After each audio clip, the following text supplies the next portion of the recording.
2003 წლის 1 თებერვალი დილის 8 საათი 44 წუთი და 9 წამი. მაღლა დედამიწის ზემოთ, თითქმის 17,000 მილი საათში სიჩქარით მოძრავი კოსმოსური შატლი, კოლუმბია 16 დღიანი ორბიტაზე ყოფნის შემდეგ დედამიწაზე დაბრუნებას იწყებს. შატლის კორპუსის ტემპერატურა 2700 ფარენჰეიტს აჭარბებს, როცა კოსმოსური შატლი ატმოსფეროში ბრუნდება. NASA-ს ინჟინრებისთვის ყველაფერი ჩვეულებრივად გამოიყურება. უეცრად სენსორის მაჩვენებელი ციმციმებს, შემდეგ კიდევ ერთი. ფრენის მართვის ცენტრი აკვირდება, როგორ იზრდება ტემპერატურა მარცხენა ფრთაში. ჰიდრაულიკური მილები გადახურებულია. საბურავების წნევის მაჩვენებლები სწრაფად იცვლება. ყველგან განგაშის სიგნალებია. ეს ხარვეზი არ არის. ეს არის კოსმოსური ფრენის ისტორიაში ერთ-ერთი ყველაზე მომაკვდინებელი კატასტროფის დასაწყისი. 16 იანვარი დილის 7:30. კოსმოსური შატლის კოლუმბიის ეკიპაჟი მიემართება გაშვების პლატფორმისკენ. ფლორიდის ნოტიო ჰაერის ზღვის მარილის სუნითაა გაჟღენთილი. ეკიპაჟისთვის ეს მისია არაფრით განსხვავდება სხვა კოსმოსური მისიებისგან, როცა მათ NASA-ს კენედის კოსმოსურ ცენტრში გაშვების კომპლექს 39 A-ზე მიხავთ. ასტრონავტები და მიწის საკონტროლო ჯგუფი კონცენტრირებულები და ოპტიმისტურად განწყობილი არიან. სწორედ ამისთვის ემზადებოდნენ ისინი. 7:53-ზე დილას კომანდერი რიკ ჰაზბენდი, ASHS-ის საჰაერო ძალების სატესტო პილოტი, პირველი შედის კოლუმბიაში. ის ადის კაბინაში და თავის ადგილს იკავებს. დანარჩენი ეკიპაჟის წევრები ერთის შემდეგ მეორე მიხვებიან, იკავებენ ადგილებს, ამოწმებენ სიებს და გაშვებისათვის ემზადებიან. უილიამ მაკოლი პილოტია, საზღვაო ძალების კომანდერი და პირველად მიემგზავრება კოსმოსში. მაიკლ ანდერსონი, სასარგებლო დატვირთვის კომანდერი, ბორტზე სამეცნიერო ექსპერიმენტებს ზედამხედველობს. კალპანა ჩავლა, მისიის სპეციალისტი და აეროკოსმოსური ინჟინერი, იყო პირველი ქალი ინდური წარმოშობით, რომელიც კოსმოსში მოხვდა. დეივიდ ბრაუნი, კიდევ ერთი მისიის სპეციალისტი, ასევე ექიმი და საზღვაო ძალების პილოტია. ლორელ კლარკი, მისიის სპეციალისტი და საზღვაო ძალების ფრენის ექიმია. ილან რამან, სასარგებლო დატვირთვის სპეციალისტი, ისრაელიდან პირველი ასტრონავტია. 9:17 დილით. ეკიპაჟის ლუკი დახურული და ჩაკეტილია. შიგნით გამოკეტილი ასტრონავტები სრულიად მოწყვეტილნი არიან გარე სამყაროს. ისინი არ იციან, რომ ეს მათი ბოლო წუთებია დედამიწაზე. დილის 10 საათი და 39 წუთი. კოსმოსური შატლი კოლუმბიას ძრავები იწყებენ მუშაობას. 4,5 მილიონი ფუნტის ტონის შატლსა და საწვავის ავზებს მიწიდან სწევენ. 7 მილიონზე მეტი ფუნტის ბიძგი ხომალდს ცისკენ ისვრის. ორბიტერში ეკიპაჟი სავარძლებში მჭიდროდ არის ჩაჭერილი, რადგან ხომალდი ქვედა ატმოსფეროში აჩქარებით მიიწევს და წამში ათასობით ფუტს აღწევს. მიწიდან აფრენა გლუად, ძლიერად და ჩვეულებრივად გამოიყურება. მაგრამ ფრენის დაწყებიდანიდან 1 წუთზე ნაკლებ დროში პირველი შეუმჩნეველი ანომალია იწყებს განვითარებას. გაშვებიდან მხოლოდ 47 წამში კოლუმბია ქარის ძლიერ უეცარ ცვლაში ხვდება. შატლი ოდნავ ირწევა, ეს რხევა გამოწვეულია თხევადი ჟანგბადის შლაშუნით გარე მასიურ ავზში. ყოველი მოძრაობა ათასობით მილზე საათში სიჩქარით გაძლიერებულად იგრძნობა. მასიური ავზი, რომელიც სუპერგაგრილებული საწვავითაა სავსე, თითქმის -300 ფარენჰაით გრადუსზე ყოველ ხევაზე იწვრის. ეს მოძრაობები მოსალოდნელია და ბორტზე არსებული კომპიუტერები სწრაფად აკომპენსირებენ მათ, რათა სტაბილურობა შეუნარჩუნონ აპარატს. მხოლოდ 3 წამით მოგვიანებით შატლი ოდნავ იხრება. ეს უმნიშვნელოა, მაგრამ ასეთ სიჩქარეა ძეს დამატებით დატვირთვას აყენებს წინა ბიბოც, რომელიც წარმოადგენს სტრუქტურულ კავშირს ორბიტერსა და გარე ავზს შორის. ყველა გაზომვა უსაფრთხოების ზღვარში რჩება და მისიის მართვის ცენტრისთვის ყველაფერი სრულიად ნორმალურად გამოიყურება. შემდეგ, თვალის დახამხამებამდე ნაკლებ დროში, გაშვებიდან 91.7 წამში, გარე ავზიდან იზოლაციის კაპის ნაჯერი წყდება. ეს კაპი, რომელიც ავზის ზედაპირზე ყინულის წარმოქმნის თავიდან ასაცილებლად გამოიყენება, სუბუქია, მაგრამ მაღალი სიჩქარით გადაადგილებისას სასიკვდილო ჭურვად იქცევა. მოწყვეტილი ნამსხვრევი საკმაოდ დიდია, მისი სიგრძე დაახლოებით 21-დან 27 დუიმამდე, ხოლო სიგანე 12-დან 18 დუიმამდე, მას 2 უფრო პატარა ნამსხვრევი მიყვება. ის მარცხენა ბიბოც სწორედ იმ ადგილას სცილდება, სადაც აეროდინამიკური ძალები ასვლისას კონსტრუქციას მაქსიმალურ ზეწოლას ახდენენ. წამის მიასეთში ნამსხვრევი შატლის გვერდით ზებგერითი ჰაერის ნაკადში ტრიალებს და შემდეგ ეჯახება. დიდი კაპის ნამსხვრევი, რომელიც საათში 400 მილზე მეტი სიჩქარით მოძრაობს, კოლუმბიის მარცხენა ფრთის წინაკიდეს ეჯახება. ამ სიჩქარით, თუნდაც ისეთი მსუბუქი რამ, როგორიცაა კაპი, დამანგრეულ დარტყმას აყენებს. დარტყმა ხდება გამაგრებულ ნახშირბადის პანელებზე, რომლებიც შექმნილია ატმოსფეროში დაბრუნების უკიდურესი სიცხის გასაძლებად, მაგრამ ისინი არასოდეს ყოფილა გათვლილი ასეთი მაღალი სიჩქარის დარტყმისთვის. შატლის შიგნით მხოლოდ ძრავების ხრიალის ხმა ისმის. ეკიპაჟი აგრძელებს ასვლის შემოწმების სიას, გაუთვით ცნობიერებლად, რომ შესაძლოა მარცხენა ფრთის თერმული დაცვის სისტემაში ახლახან მოხდა პოტენციურად კატასტროფული გარღვევა. მიწიდან თვალთვალის კამერები აფიქსირებენ ამ მოვლენას, მაგრამ მისი მნიშვნელობა მაშინვე ნათელი არ არის. კოლუმბია აგრძელებს ასვლას. გაშვებიდან დაახლოებით 2 წუთის შემდეგ ხარის საწვავის სამაჩქარებლები გეგმურად სცილდება და ატლანტის ოკეანეში ვარდება. შატლი აგრძელებს მოძრაობას. ახლა უკვე მის სამ მთავარ ძრავაზე მუშაობს და ორბიტისკენ მიიწერს. სიჩქარეს კი 17,000 მილისაათში აჭარბებს. რამდენიმე წუთის შემდეგ გარე ავზი სცილდება და ატმოსფეროში იწვის, რის შემდეგაც კოლუმბია და მისი ეკიპაჟი უსაფრთხოდ რჩებიან კოსმოსში. ან ასე ჩანს. 11:39. შატლმა წარმატებით მიაღწია ორბიტას და იწყებს ორბიტაზე გასვლის შემდგომ პროცედურებს. ყველა ძირითადი გაშვების ეტაპი უპრობლემოდ დასრულდა. სისტემების შემოწმება ნორმალურია. მისია ოფიციალურად დაიწყო. ყველა საზომით გაშვება წარმატებულია, მაგრამ წარმატების მიღმა შატლის სითბოს დამცავი ფარის კრიტიკული ნაწილი სასიკვდილოდ დაზიანებულია. ხოლო 2 კვირაზე ცოტა მეტი დროის შემდეგ ის მომენტი, როცა საიზოლაციო ქაფი მოთხოვდა და შატლს დაეჯახა, სამუდამოდ შეცვლის კოსმოსური კვლევების მიმართულებას. 17 იანვარი ფრენის მეორე დღე. კოლუმბია უხმოდ ბრუნავს დედამიწიდან 170 მილზე მეტ სიმაღლეზე. კოსმოსური შატლის შიგნით ეკიპაჟი იწყებს დაგეგმილ სამეცნიერო ექსპერიმენტებს და მეთოდურად მუშაობს მიკროგრავიტაციაში.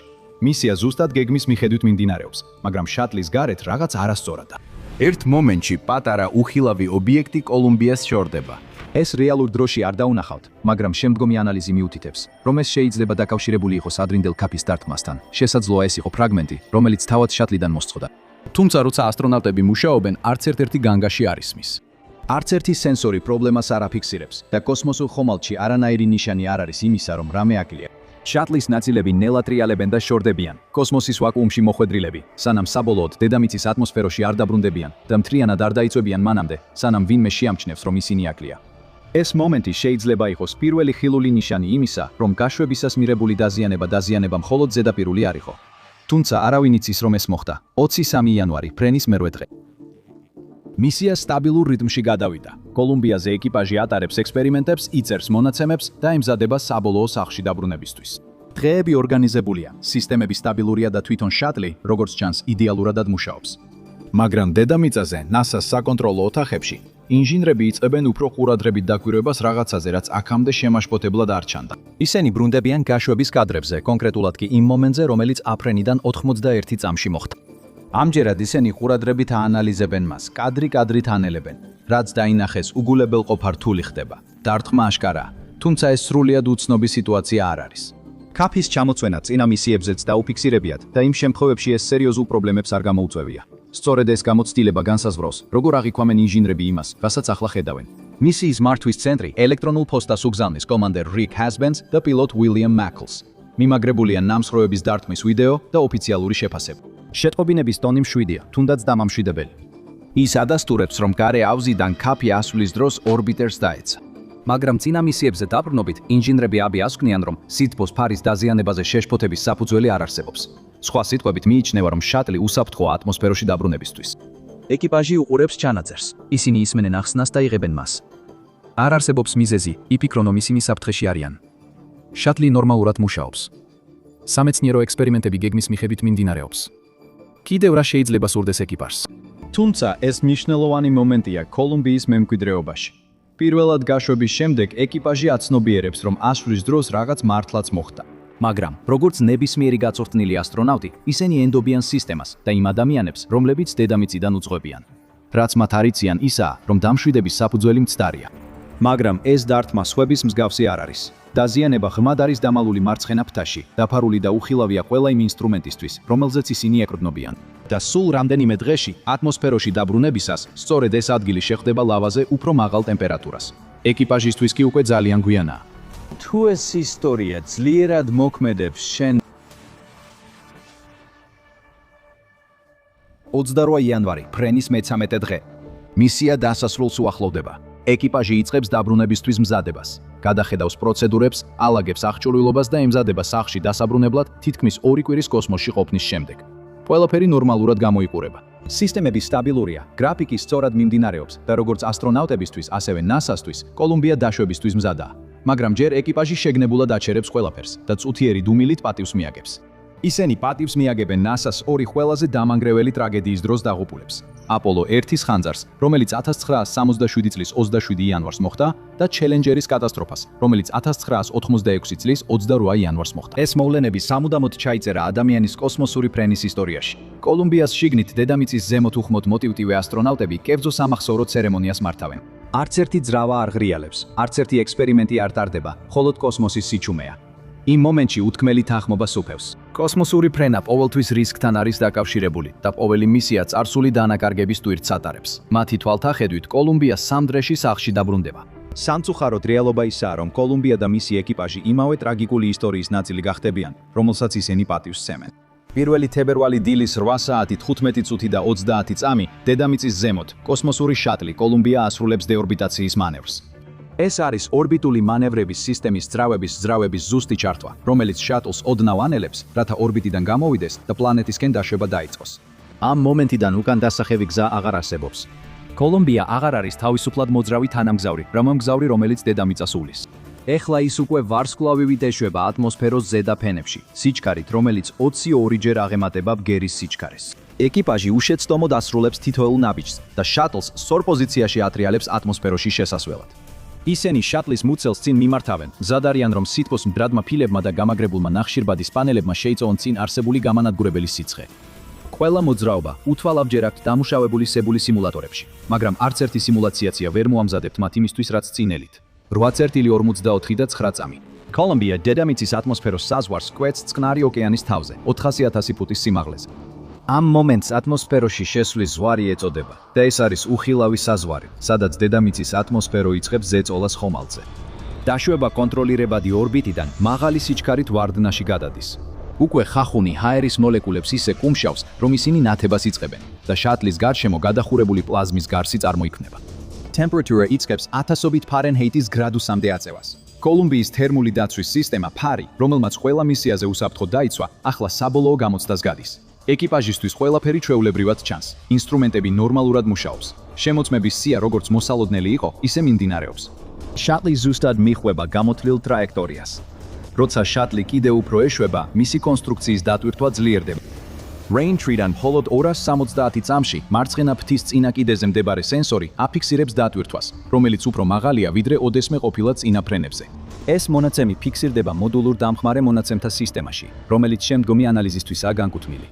ეს ნიშნავს, რომ ის მიწაზე არ გადაიცემა. ეკიპაჟს წარმოდგენაც არ აქვს, რა ხდება. ეს პატარა სიგნალი, რომელიც ადამიანის თვალისთვის უხილავია, ჩუმად აღნიშნავს სტრუქტურული მარცხების ჯაჭვის დასაწყისს. კოლუმბია აგრძელებს მოძრაობას გათხელებულ ზედა ატმოსფეროში. მისი სიჩქარე შეუჩერებელია, ჰაერის წინააღმდეგობა იზრდება, წნევები მატულობს და ტემპერატურა იმატებს. თუმცა, შატლი თითქოს სრულად სწორ კურსზეა. შემდეგ ატმოსფეროში დაბრუნებიდან 567 წამში მიწაზე მყოფი დამკვირვებლები შეამჩნევენ ცვლილებას, რომელსაც უგულებელყოფა შეუძლებელია. კოლუმბიას ნათელი კვალი ცაზე მოულოდნელად აინთება. 5 განსხვავებული ნათების აფეთქება ცაზე გაირბენს. თითოეული წინააზე უფრო კაშკაშა. მიუხედავად იმისა, რომ წინა მისიების დროს მცირე ნამსხვრევების ჩამოცვენა დაფიქსირებულა, ატმოსფეროში დაბრუნების ამ ეტაპზე ეს იშვიათი და შემაშფოთებელი სანახაობა. შატლის შიგნით ეკიპაჟი ვერაფერს გრძნობს, არანაირი განგაში არ ირთვება და არაფერი მიუთითებს იმაზე, რომ კოსმოსური ხომალდი დაზიანებულია. მისიის მართვის ცენტრისთვის შატლი ჩვეულებრივად გამოიყურება. რეალურად კი დაზიანებული ფრთის გამო კოლუმბია განიცდის ძალებს, რომლებიც ბევრად აღემატება იმ ზღვარს, რისთვისაც ის იყო დაპროექტებული. ეს პერიოდული გაბრწყინებები აშკარა ნიშანია იმისა, რომ შატლი ენერგიას გამოყოფს არანორმალური გზებით. მინდევრობა მოულოდნელად სწრაფი და მძაფრია და არაფერს გავს იმასთან შედარებით, რაც ნორმალური დაბრუნებისას ხდება. რისკები წარმოუდგენლად მაღალია. ახლა ყოველი წამი გადამწყვეტია. დაშვების ყოველი მომენტი შატლს კატასტროფული მარცხის წერტილთან უფრო და უფრო ახლოვებს. კოლუმბია იწყებს დაშლას. ეს პატარა ელვარებები კატასტროფის პირველი ნიშნებია და კოლუმბიის დაბრუნების ყველაზე კრიტიკული წამები ახლა იწყება. 1 თებერვალი 8 საათი 54 წუთი და 22 წამი. ატმოსფეროში დაბრუნებიდან 613 წამში მიწაზე პირველად მივიდა უთხუარი ნიშნები იმისა, რომ რაღაც ძალიან არასწორად მოხდა. NASA-ს მისიის მართვის ცენტრში ინჟინრები კოლუმბიის ტელემეტრიის მონაცემებში ანომალიებს ამჩნევენ. თავდაპირველად ეს მცირე შეუსაბამობებია, მაგრამ საკმარისია იმისთვის, რომ შეშფოთება გამოიწვიოს. შემდეგ თითქმის მაშინვე სიტუაცია მძაფრდება. ტექნიკური, მექანიკური და ეკიპაჟის სისტემები, ანუ MNCS, Mechanical and Crew Systems or MMAC. ოფიცერი აფრთხილებს ფრენის დირექტორს. მარცხენა ფრთაში 4 ჰიდრაულიკური სენსორის მაჩვენებელი საზომის სკალის ქვედა ზღვარს ჩამოსდა. ეს არის პირველი მკაფიო მინიშნება მიწაზე მყოფთათვის, რომ ამ დაბრუნებაში რაღაც არ არის ნორმალური. პირველად ოთახში ჩნდება სერიოზული პრობლემის შესაძლებლობა. ზუსტად 1 წამით მოგვიანებით მიწაზე მყოფი დამკვირვებლები ხედავენ კაშკაშა ელვას, რომელიც ცაზე გადაიჭრება.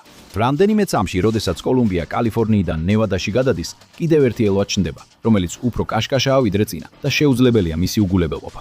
Რაღაცა ხდება შატლის სტრუქტურაში, როდესაც ის ატმოსფეროში მიიწევს და ახლა დაზიანება ასობით მილიდანაც კი ჩანს. მისიის მართვის ცენტრში მონაცემები კიდევ უფრო უარესდება. ატმოსფეროში დაბრუნებიდან 727 წამში ინჟინრები რაღაც შემაშფოთებელს ამჩნევენ. ტემპერატურა იზრდება მარცხენა ბორბლის ნიშაში ჰიდრაულიკურ ხაზებთან გასწვრივ. ეს სისტემები ფრთის სიღრმეში უნდა იყოს დაცული. აქ ტემპერატურის მატება ნიშნავს, რომ რაღაც წარმოუდგენლად ცხელი აღწევს ისეთ ადგილებში, სადაც არასდროს უნდა მოხდეს. რამდენიმე წამში კოლუმბია არიზონას თავზე იწყებს ბრუნვის მიმართულების შეცვლას. მარჯვენა გადახრიდან მარცხენაზე გადადის.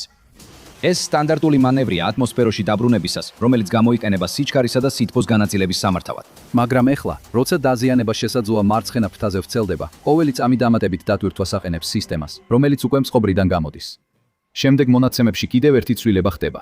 ორი სენსორი, რომლებიც მარცხენა მთავარი შასის საბურავის წნევას აკვირდებიან, იწყებენ არასტაბილურად მუშაობას. თავდაპირველად ისინი მაღლა იწევენ და არანორმალური პიკი ფიქსირდება. შემდეგ კი მოულოდნელად ძალიან დაბალ მნიშვნელობამდე ეცემა. ისე ჩანს, თითქოს სისტემა მთლიანად მწყობრიდან გამოვიდა. ინჟინრებისთვის ეს უბრალოდ სენსორის ხარვეზე არ არის. ეს მიანიშნებს იმ შესაძლებლობაზე, რომ თავად საბურავები ან მათ გარშემო არსებული სისტემები ზიანდება. შესვლის ინტერფეისიდან 824 წამის შემდეგ ორბიტერი მოულოდნელად მკვეთრად ტრიალდება, რაც დაგეგმილი არ იყო. მეტი ნამსხვრევის სცილდება და აეროდინამიკური ძალები იწყებს მართვის სისტემების დაძლევას. მისიის მართვის ცენტრში დაძაბულობა მკვეთრად იზრდება, რადგან ინჟინრები ცდილობენ გაარკვიონ რა ხდება. ხოლო ერთი წუთის შემდეგ IMAX-ის ოფიცერი კიდევ ერთ კრიტიკულ ინფორმაციას ატყობინებს. მარცხენა მთავარი შასის ორივე საბურავიდან წნევის მაჩვენებლები გაქრა. მონაცემები მთლიანად გაუჩინარდა. რაც არ უნდა ხდებოდეს მარცხენა ფრთის შიგნით, საქმე იქამდე მივიდა, რომ მთელი სისტემები ტელემეტრიიდან ქრება. რამდენიმე წამში ფრენის კონტროლერები ხედავენ, რომ შატლი უფრო მეტად ბრუნავს და უარყოფითი კურსული გადახრა აქვს. აშკარა ნიშნებია, რომ კოლუმბია ცდილობს კურსზე დარჩენას. შატლი კონტროლირებადი ფრენის გზიდან სცილდება. 8 საათი, 59 წუთი და 32 წამი. კომანდერი რიკ ჰაზბენდი პასუხობს მისიის კონტროლს. მიღებულია, მაგრამ მისი გადაცემა შუა წინადადებაში წყდება. ეს არის ეკიპაჟისგან მიღებული ბოლო კომუნიკაცია. იმავე მომენტში კოლუმბიადან ტელემეტრიული მონაცემებიც იწყებს დაკარგვას. მონაცემთა ნაკადები, რომლებიც უწყვეტად მოდიოდა გაშვების შემდეგ, ახლა ციმციმებს და ქრება. მისიის კონტროლი შატს უკავშირდება, არავინ პასუხობს. დაბრუნებიდან 927 წამში ბორდზე არსებული სისტემები კომპენსირებას ცდილობენ. Reactively მართვის სისტემის ერთ-ერთი ძრავა უწყვეტად იწყებს მუშაობას. ცდილობს შატლის ორიენტაციის გასწორებას, რადგან აეროდინამიკური ძალები ძლიერდება და უფრო ქაოტური ხდება. მაგრამ ეს საკმარისი არ არის. გადახურებულმა პლაზმამ მარცხენა შასის ნიშაში ყველა 4 ჰიდრავლიკური მილი დაწვა. მათ გარეშე ხომალდის სრული კონტროლი იკარგება. თითქმის მაშინვე ორბიტერი იწყებს მაღლა აწევას, რაც გამოწვეულია ფრენის საკონტროლო სისტემების დაკარგვით. შატლის შიგნით სისტემების მწყობრიდან გამოსვლის ჯაჭვური რეაქცია იწყება. გარეთ ატმოსფერო ხომალდს ანგრევს. მისიის საკონტროლო ცენტრში კი ყველა შიშით ადევნებს თვალს. 1 თებერვალი დილის 9 საათი და 18 წამი. კოლუმბია თავის აბსოლუტურ ზვარს აღწევს. მარცხენა ფრთაში დაფარული დაზიანება, ჰიდრაულიკური სისტემების მარცხი და ხელახალი შესვლის დაუნდობელი ძალები კატასტროფულ ავარიად იქცევა. ორბიტერი იწყებს დაშლას. მისი სტრუქტურა ვეღარ უძლებს ექსტრემალურ პირობებს. მიწიდან ცაზე მოძრავი ერთი ნათელი ზოლი მოულოდნელად იშლება. სინათლე იყოფა რამდენიმე ნათელ კვალად. თითოეული მათგანი კოლუმბიის ნაწილი ხდება, რომელიც ცალკე წყდება და ზედა ატმოსფეროში იფანტება. მაყურებლებისთვის, რომლებიც ქვემოდან ადევნებენ თვალს, ეს ერთდროულად მოულოდნელიცაა და შემაძრწუნებელიც, როცა მათთვის ნათელი ხდება, რას ხედავენ სინამდვილეში. NASA-ს მისიის მართვის ცენტრში ეს მომენტი მკაცრ კლინიკურ ტერმინებში აღიწერება. აპარატის ძირითადი ნაწილის დაშლა. წამში ყველა მონაცემი სრულად წყდება.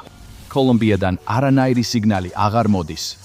ხმის არხი ღია რჩება, მაგრამ პასუხი აღარ მოდის. კონტროლიორები ეძახიან, ცდილობენ შატლის რაიმე ნიშანი იპოვონ, მაგრამ მხოლოდ სიჩუმეა. ტეხასის ზემოთ განადგურება გრძელდება. როდესაც ორბიტერი იშლება, მისი ფრაგმენტები ექვემდებარება გადახურებულ პლაზმას, რომელიც გარს არღვევს და შატლი გადაიქცევა გაფართოებულ ნამსხვრევების ველად, რომელიც საში მრავალი მილის მანძილზე ვრცელდება. თითოეული ნამსხვრევი თავის გზას მიხვება, ანათებს დაშვებისას და აღნიშნავს კოსმოსური ხომალდის ბოლო წუთებს, რომელმაც ამ მისიის წინ 27 მისია წარმატებით დაასრულა. დაახლოებით 1000 წამში ატმოსფეროში დაბრუნებისას ერთ-ერთი ყველაზე მნიშვნელოვანი განცალკევება ხდება. ეკიპაჟის მოდული, წნევადი განყოფილებასთან და გარე წინა ნაწილთან ერთად, ორბიტერის დანარჩენი ნაწილისგან იყოფა. მოკლე მომენტით ის მთლიანად რჩება და დამოუკიდებლად ეშვება ატმოსფეროში უზარმაზარი სიჩქარით. მაგრამ ვერც ეს ნაწილი გადარჩება შატლის დაცვისა და სტაბილურობის გარეშე. ისევე როგორც ორბიტერი განადგურდა, იგივე ძალები ახლა ეკიპაჟის მოდულსაც ანგრევს. 9 საათი და 53 წუთი. ეკიპაჟის მოდული კატასტროფულად კარგავს წნევას. ან წერტილიდან მხოლოდ ნამსხვრევების აღებაა შესაძლებელი. Extremalory სიცხის, წნევისა და აეროდინამიკური დატვირთვის კომბინაცია ყველაფერს აჭარბებს და წინა ნაწილის სრული განადგურება რამდენიმე წამში ხდება 9:16-ზე. დასხდომის უკუთვლა 0-ს აღწევს. სხვა რეალობაში კოლუმბიის ეკიპაჟი უსაფრთხოდ იქნებოდა სახლში. სინამდვილეში კი ასაფრენ ბილიგზე შატლი არ ჩანს. მისიის მართვის ცენტრში არავინ ზეიმობს. არც მისიის წარმატებით შესრულებისთვის მიულოცავთ.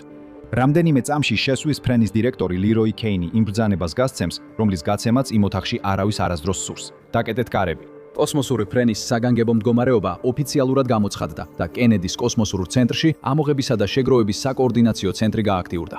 ის, რაც მანამდე მისიის მართვის ოპერაცია იყო, მყისიერად გადაიქცა საძიებო და ამოღების ოპერაციად. ტეხასისა და ლუიზიანას სხვადასხვა ნაწილებში ნამსხვრევები კვლავ ცვივა ციდან. შატლის ნამსხვრევები 100 მილის მანძილზე იფანტება.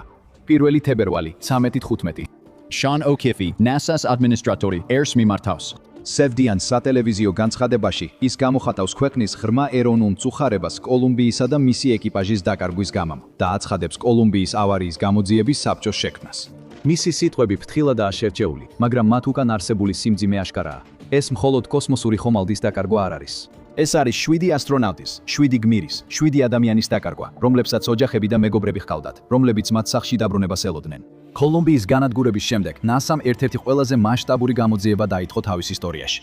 ინჟინერებმა იცოდნენ ქაფის დართვნის შესახებ ეკიპაჟის ორბიტაზე ყოფნის 16 დღის განმავლობაში, მაგრამ ეს საფრთხე არ ჩათვალეს, სანამ ამან მოვლენების ჯაჭვი არ გამოიწვია.